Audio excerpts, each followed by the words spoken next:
ولمن خاف مقام ربه جنتان فبأي آلاء ربكما تكذبان. عنوان موضوعنا النهاردة بيتكلم عن الخوف من الله تعالى.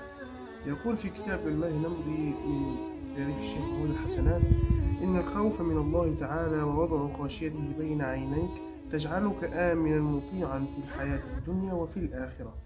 إنك تخاف لتأمن وتخشى لتطمئن، فإن الخوف من الرحمن سبيله جنتان وروح وريحان ورضا واطمئنان. يا عزيزي المشاهد، بص، إن الواحد يكون بيخاف من ربنا فده بيقربه أكتر من ربنا. كل لما الخوف، قال رسول الله صلى الله عليه وسلم: من خاف أدلج ومن أدلج بلغ المنزلة، ألا إن سلعة الله غالية، ألا إن سلعة الله هي الجنة. فيما معنى هذا الحديث إن هو اللي بيخاف من ربنا بيرتقي في الدرجات عند الله. وطبعا لا يستوي يعني اللي يقول سبحان الله 100 مرة واللي يقول سبحان الله 101 مرة. عشان كده في يعني درجات عند ربنا. فكل ما الواحد يخاف كل ما يرتقي يرتقي يرتقي في هذه الدرجات. فأنت أول ما تبلغ درجة كبيرة عند الله معناها إن أنت راجل واحد خايف من ربنا. كل ما تتعرف على الله أكتر تخافه أكتر. فبيقول ابن القيم الجوزي: الخوف سراج في القلب، به يبصر ما فيه من خير وشر، وكل أحد إذا خفته هربت منه إلا الله عز وجل، فإنك إذا خفت منه هربت إليه.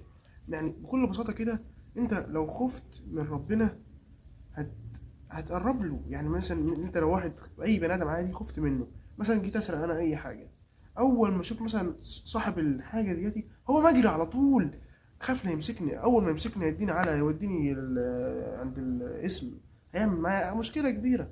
الا الله، انا مثلا اول ما اجي مثلا اسال الحاجه دي وافتكرت مثلا يعني منها النفس عن الهوى فان الجنه هي المأوى.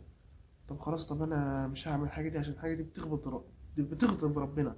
هنا هو انا ما عملش الحاجه دي خوفا من الله وتقربا الى الله. فهنا المقوله مظبوطه 100%. يعني يقول ابن الجوزي: الخوف سراج في القلب، به يبصر ما فيه من خير ومن شر، وكل احد اذا خفت منه هربت منه الا الله عز وجل، فانك اذا خفت هربت اليه. فيعني شوف عظمة الله عز وجل.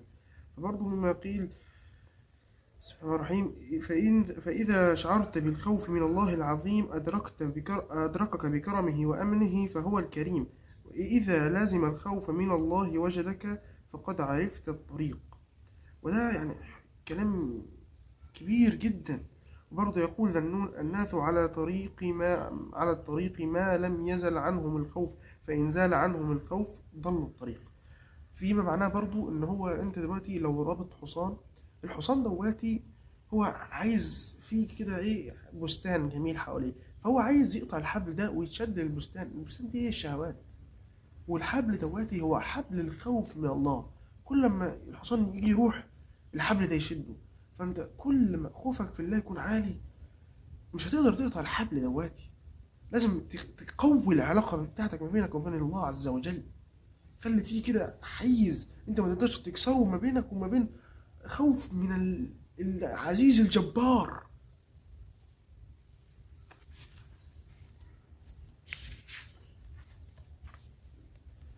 وبرضه لا تحزن، يعني ما تكتئبش جدا لو وقعت في الخطأ مثلا. لا، قوم وتوب عادي.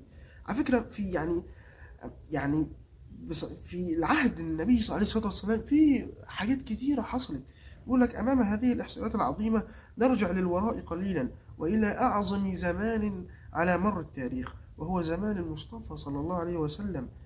يت يعني شوف الصحابة، يتجرأ الصحابي معاذ بن مالك على ارتكاب جريمة الزنا، جريمة كبيرة جدا، رغم أنه يرى النبي عليه الصلاة والسلام. يعني أنا شايف النبي قدام عينه، رغم كده أنه واقع في هذا الذنب، ورغم أنه يعلم أنه قد ينزل فيه قرآن يتلو إلى يوم القيامة، لكن هذه كله لم يعنيه من أن يقع في الزنا.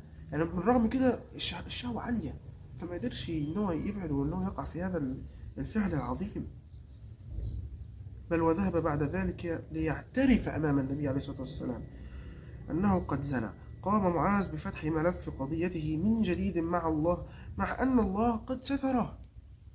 يقول ابن القيم رحمه الله: وهو الحي فليس يفضح عبده عند التجاهر عنده بالعصيان، لكنه يلاقي عليه ستره، فهو الستير وصاحب الغفران. كلام كبير جدا. يذهب معاذ إلى النبي عليه الصلاة والسلام بقدميه وهو يقول: يا رسول الله طهرني. والنبي عليه الصلاة والسلام يقول: ويحك ارجع فاستغفر الله وتب إلى الله. فرجع معاذ يعني بعد كده، ثم رجع مرة ثانية وقال: يا رسول الله طهرني. سيدنا محمد رد عليه بنفس الرد وقال له إيه: ويحك ارجع واستغفر الله وتب إليه. فبرضه حصلت أكتر من مرة، حصلت بتاع 3-4 مرات كده، وفي الآخر يعني سيدنا محمد استغرب، فقال يعني سيدنا محمد مش عارف ايه اللي حصل، فقال له: ايه عملت ايه؟ قال له: اني قد وقعت في الزنا يا رسول الله، وامر 1 2 3. فهنا امر سيدنا محمد، وبالفعل اقام عليه الحد ووقع عليه الحد بالفعل. فشوف برضه صدق الصحابه مع رسول الله. يعني شوف المشهد، يعني شوف هو بالرغم ان ربنا ستر عليه راح يعني واعترف قدام سيدنا محمد: انا عملت كذا كذا، وبرضه في صحابيه. فانت كلام كبير جدا برضه. وهذه الصحابيه طبعا هي المراه الغمديه رضي الله عنها وارضاها، برضه وقعت في الزنا، وبعد كده رجعت وربنا سترها، وبعد كده رجعت وقالت: طهرني يا رسول الله، ويحك استغفر الله. وبعد كده راحت ورجعت، لدرجه ان سيدنا محمد قال لها: انت وانت حامل دلوقتي قعدت السنتين، بالرغم ان هي كانت تقدر تولد بعد السنتين دول، انت بطنك كانت حامل، بعد كده ولدتي والدك. وسيدنا محمد بعد ما رجعت له بعد ما ولدت قال لها: رضعيه. وقعدت سنتين، قعدت 4 سنين. رجعت له وقالت له: اني كذا كذا طهرني. وبالفعل امر بها فرجمت. ويعني سبحان الله، في بئر لغايه دلوقتي موجود في احدى المساجد، بيقول: هذا البئر هو لروح المراه الغمديه رضي الله عنها وارضاها. ومن الرغم ان ده حاجه من 1400 سنه، لان في حسنات جاريه لغايه دلوقتي. شوف سبحان الله. فاللي خاف من ربنا يعني ربنا يرفع من شأنه في المنزله في الحياه الدنيا وفي الاخره. شوف لغايه دلوقتي البئر ليه اكتر من 1400 سنه لغايه دلوقتي موجود. فيا اخي يا اختي، الخوف ده لازم يكون موجود. وبرضه ان الله يرفع بهذا الكتاب اقوام ويضع به اقوام اخرين. يعني سبحان الله. سيدنا عمر بن الخطاب في عهده كان في واحد من الصحابه جاي لعمر الخطاب، فهم كانوا الاخرين رايحين يعني زي حج او غزوه، فقال له: ماذا تركت في على قريش يعني ومكه؟ قال لهم: تركت مولى من الموالي. فبرضه يعني ايام عمرو بن الخطاب يعتبر الحاميه الجاهليه لسه قاعده موجوده عند اهل قريش، يعني ان هم يولي عليهم المولى دواتي هو العبد اللي هو تم اعتاقه لوجه الله، بس لسه ولاؤه لسه موجود عند صاحبه دواتي. ان يحط عليهم كده. فقال له: يعني انت ليه عملت؟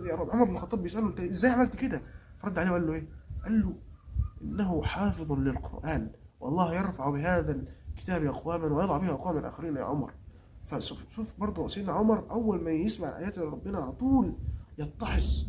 لما مات سيدنا محمد عليه الصلاه والسلام، عمر بن الخطاب قال: اللي هيقول ان محمد مات هقطع راسه.